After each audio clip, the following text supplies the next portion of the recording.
देखो क्वेश्चन पूछ रहा है कि 3 सिक्कों को एक बार उछाला जाए तो कम से कम 2 जीत आने की प्रक्रिया ज्ञात करें। तो हम जानते हैं कि 3 सिक्के को एक बार उछाला जाता है तो कुल संभव परिणामों की संख्या कितना होता है 8 है ना। 3 सिक्कों को एक बार उछाला जाता है तो कुल संभव परिणामों की संख्या कितना होता है 8।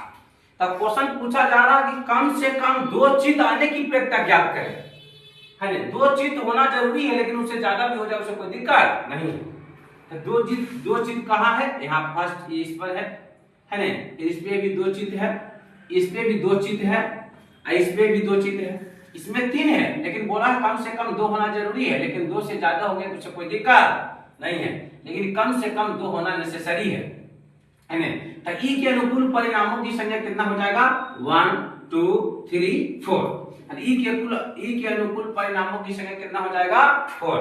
और अगर 3 सिक्कों को एक बार उछाला जाता है, इस ऑब्जेक्टिव क्वेश्चन में आएगा कि 3 सिक्के को एक बार उछाला जाता है तो कुल समूह परिणामों की संख्या कितना होती है तो 8। ठीक है, यहाँ प्रोबेबिलिटी में हो जाएगा क्वेश्चन के अनुसार इसका आंसर हो जाएगा 4 कितना हो जाएगा 8, यानी 4 दूना 8 1/2।